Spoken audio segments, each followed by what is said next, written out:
Hi guys, it's a beautiful day once again and welcome back to Dexter's World channel. I really had this beautiful place for the Bantam chickens. In fact, I already finished the painting and we are glad that we were able to fix everything. Of course, I painted this with the anti-rust and we are now ready to place the Bantam chicken here in this new cage that we have actually saved from the old farm. And you will see that the Bantam chickens are really very excited with this new place.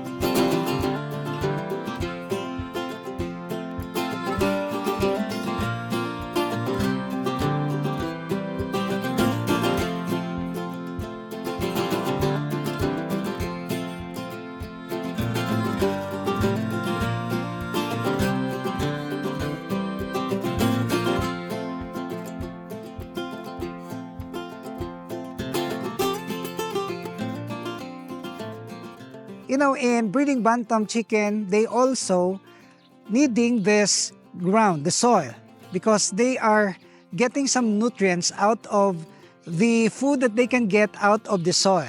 And of course, the sunlight. It's not good to put them in a very closed cage because they will not receive the vitamins from the sunlight.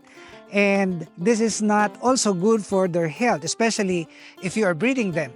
So in my experience, it's also good to once in a while expose the Bantam chickens to the sunlight.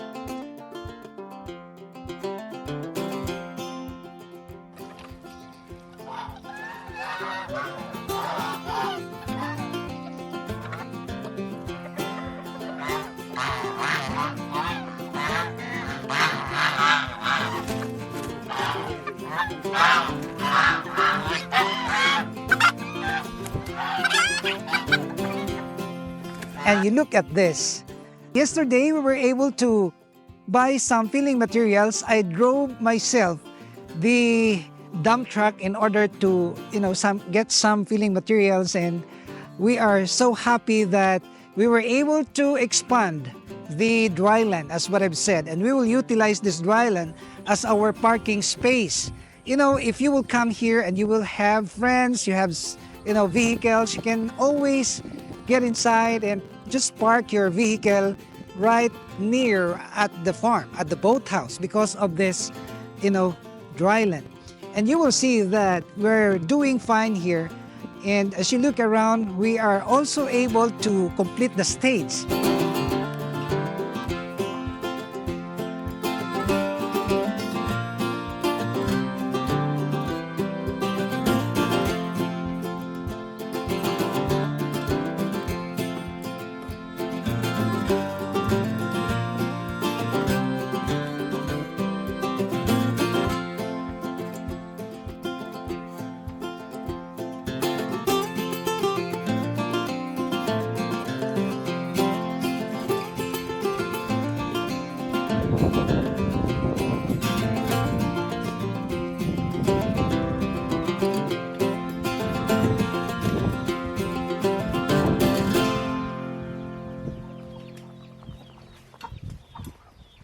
Today we are going to affix the roofings of our stage and it's looking elegant now. You know, it's beautiful, especially if we will fill this fish pond with water and then the water will rise up to the level of the flooring of the stage. I think that would be the best view that we can have here in the farm. And as you can see also, I take heed of your advices, of course, because in our last video, you said that we have really to reinforce the strength of this bridge.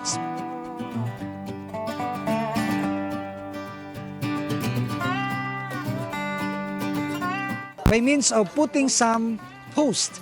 And you will see that we are able now to put a center post so that it can support the middle of the bridge. And you will see that our staff, Jaime, is really doing great and making this possible.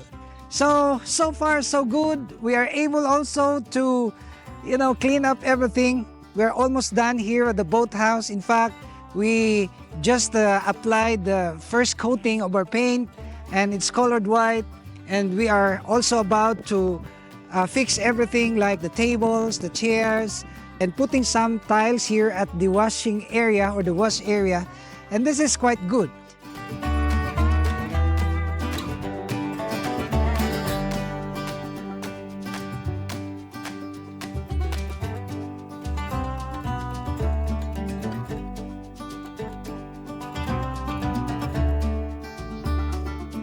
I'm hoping that we can also buy this espresso machine to start up with this low business. We will start slow, meaning that we will observe if people are really coming over and, have a taste of our coffee. And as what I've said, it's good to start it slow and then we will progress depending upon the response of, or depending upon the happenings, of course, in the future.